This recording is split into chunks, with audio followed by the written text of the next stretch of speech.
Bismillahirrahmanirrahim. Assalamualaikum warahmatullahi wabarakatuh. InsyaAllah hari ini anak-anak semua kita akan masuk pada surah At-Takasur.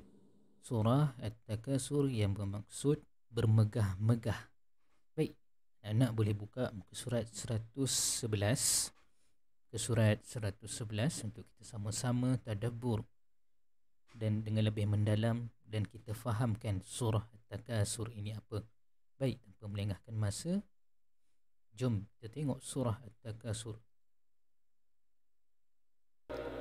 Bismillahirrahmanirrahim.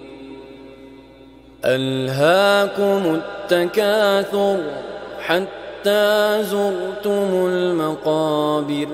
Kalla sawfa ta'lamun. ثم كلا سوف تعلمون كلا لو تعلمون علم اليقين لترون الجحيم ثم لترونها عين اليقين ثم لتسألن يومئذ عن النعيم. Baik, Sadaqallahul Azim. Berikut merupakan ayat daripada surah At-Takasur yang mana surah ini memberi maksud tentang orang-orang yang suka bermegah-megah. Baik. Kita lihat pada ayat yang pertama berkaitan dengan surah At-Takasur. Ayat yang pertama surah At-Takasur nak memberitahu kepada kita bahawa bermegah-megah ini boleh melalaikan kamu walau dalam apa cara sekalipun. Jadi dalam permulaan surah ini, permulaan ayat ini nak memberikan satu peringatan kepada setiap manusia yang ada di atas muka bumi ini. Dengan apa? Dengan ancaman kepada semua manusia tentang bahayanya bermegah-megah ini. Sebab apa? Kalaulah sebagai contoh kata ulama, ada sebahagian manusia ketika mana hidup di dunia, mereka ini bermegah-megah dengan harta mereka. Apa-apa saja harta yang mereka ada, mereka bermegah-megah. Keretanya, motornya, rumahnya. Kemudian mereka bermegah-megah dengan anak-anak mereka. Anak aku pandai, anak aku bijak, anak aku kaya dan sebagainya. Kemudian mereka bermegah-megah dengan pangkat. Mereka bermegah dengan jawatan yang mereka ada. Kemudian ada juga daripada mereka yang bermegah-megah dengan ilmu pengetahuan yang mereka ada. Begitu juga tidak lupa kepada orang yang bermegah-megah dengan rupa parasnya, sehingga mereka ini sanggup menghina orang lain. Sebab apa? Rupa paras mereka lebih baik daripada orang yang mereka hina itu. Baik. Kemudian setiap apa yang disebutkan tadi merupakan semuanya yang daripada hartanya, anak-anaknya, pangkat, jawatan, ilmu pengetahuan serta rupa paras itu tadi, semuanya itu adalah satu kurniaan daripada Allah Subhanahu Wa Taala. Jadi untuk apa bermegah-megah? Keistimewaan yang Allah beri itu, Allah beri pada setiap manusia. Semua itu Allah telah takdirkan ke atas setiap manusia. Baik, itu ayat yang pertama. Kemudian daripada harta yang kamu ada, yang kamu bangga-banggakan, daripada anak-anak yang kamu banggakan, daripada pangkat jawatan ilmu yang kamu bangga-banggakan itu. Terus kepada ayat yang kedua, hatta zurtumul maqabir. Adakah harta-harta itu tadi sehingga masuk ke dalam kubur? Adakah harta-harta tersebut dibawa masuk ke dalam liang lahat?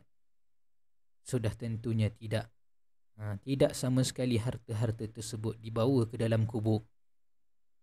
Nabi pernah bersabda, kata Nabi, bermegah-megah boleh menyebabkan kamu lalai. Bermegah-megah boleh menyebabkan kamu lalai pada perintah Allah Subhanahu Wa Taala.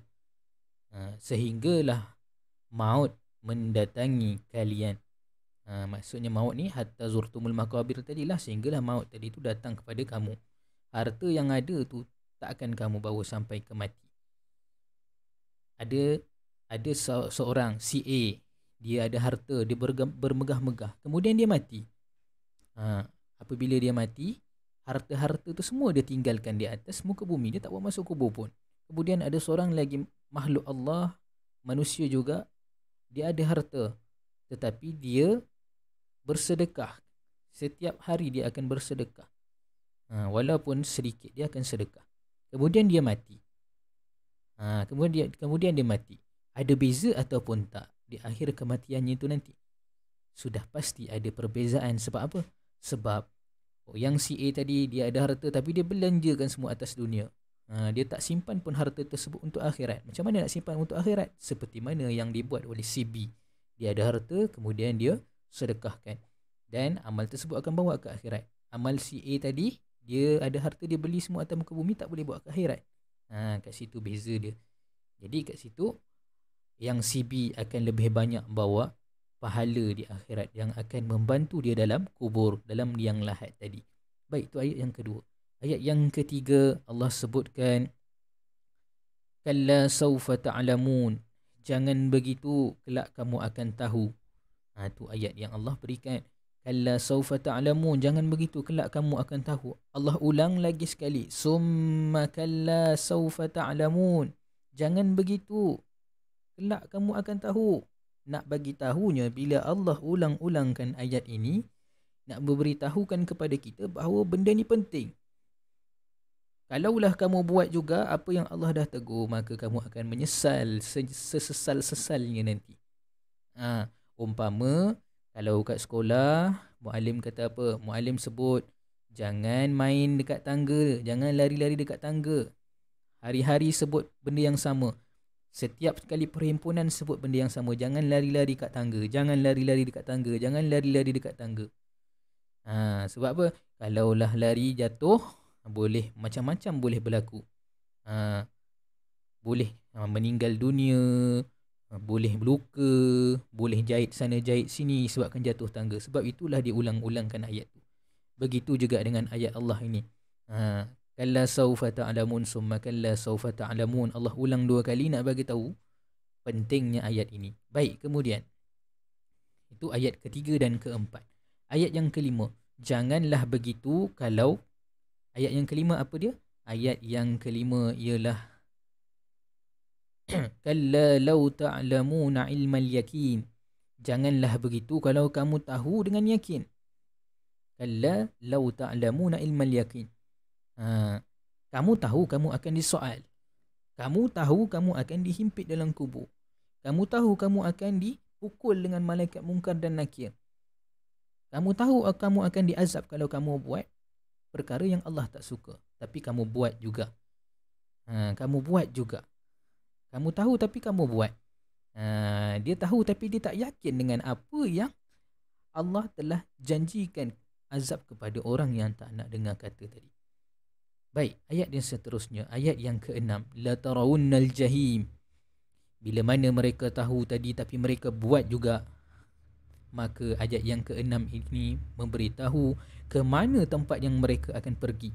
Apa dia? Kelak kamu akan nampak satu neraka yang dinamakan sebagai neraka jahim. Neraka yang mana tempatnya adalah untuk orang-orang yang lalai di atas muka bumi ini. Ini ayat yang ke-6 bagi tahu. Kamu tahu tapi kamu tak tinggalkan perkara tersebut, maka inilah tempat kamu, neraka jahim.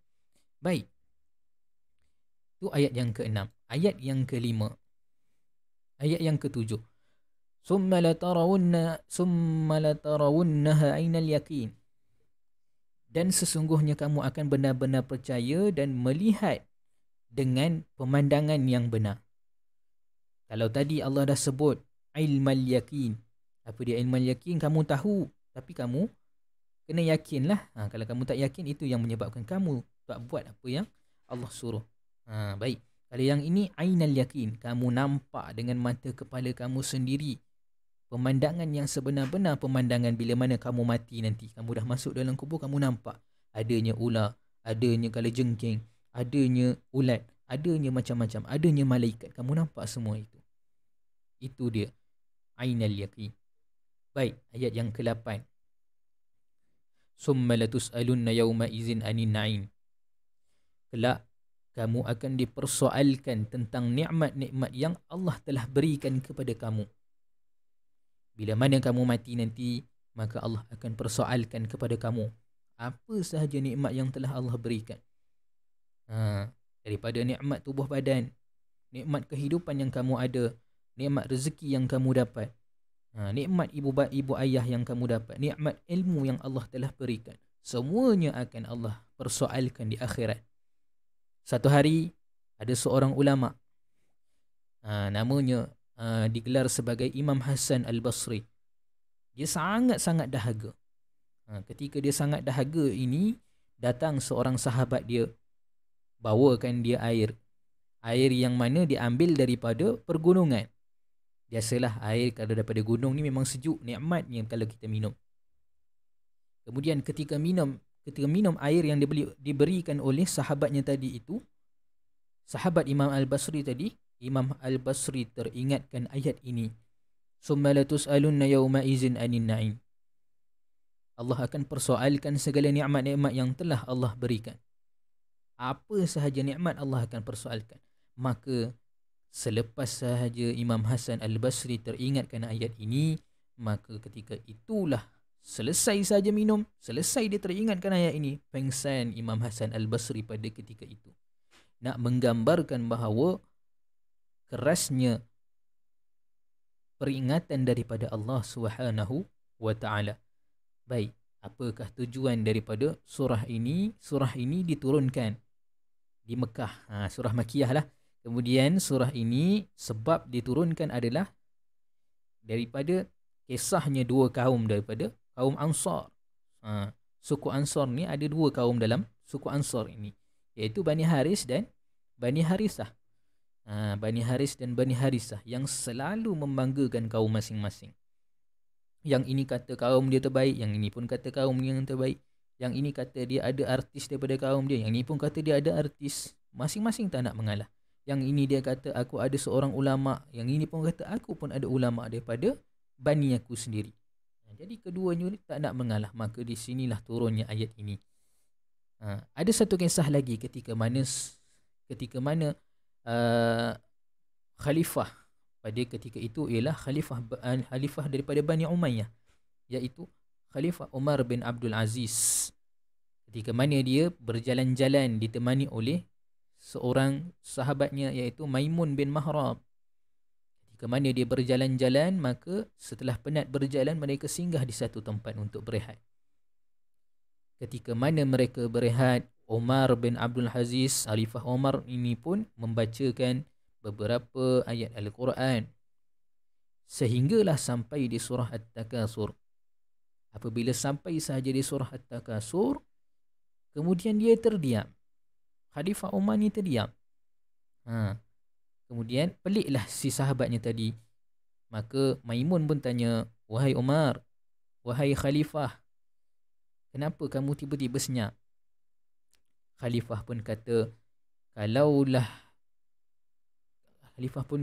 kita hidup di atas muka bumi ini hanyalah persinggahan, hanyalah penziarahan sahaja di atas muka bumi ini. Dunia yang sebenar-benar adalah di akhirat sana.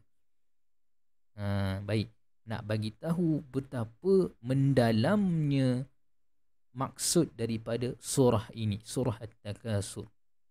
Siapa-siapa yang mendalami surah ini, maka dia akan terjedak, dia akan tersentak melihat daripada maksud-maksud yang nak disampaikan daripada surah ini.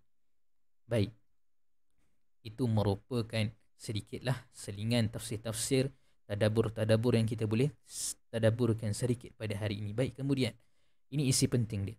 Apabila manusia bermegah-megah dengan dunia, ianya akan merosakkan di akhirat nanti. Bila manusia tu bermegah-megah atas muka dunia, maka dia akan rosakkan diri dia di akhirat. Dan yang kedua, jangan cintakan dunia hingga lupakan akhirat. Kita nak hidup atas muka bumi boleh, tapi jangan sampai kita melebihkan dunia sampai kita lupakan akhirat kita. Dan yang ketiga, ainal yakin, artinya melihat dengan mata, kepala, telinga sehingga menimbulkan keyakinan yang kuat. Inilah bila dah mati nanti barulah kita nampak semua. Barulah kita yakin, rupa-rupanya azab itu benar, mati itu benar. Kat situ kita boleh nampak nanti. Baik. Pengajaran yang kita boleh dapat, sentiasalah kita mentaati segala perintah Allah, suruhan Allah. Yang kedua, jauhkan diri daripada bermegah-megah dengan kemewahan dunia. Yang ketiga, kita hendaklah sentiasa mengingati Allah dan mentaati segala ajarannya dan Rasulnya. Baik, inilah yang akan kita dapat. Kalau kita ikut semua pengajaran ini, insya-Allah kita tidak akan diazab Allah Subhanahu wa taala. Baik, sekian sahaja untuk hari ini. Kita jumpa lagi nanti. Assalamualaikum warahmatullahi wabarakatuh.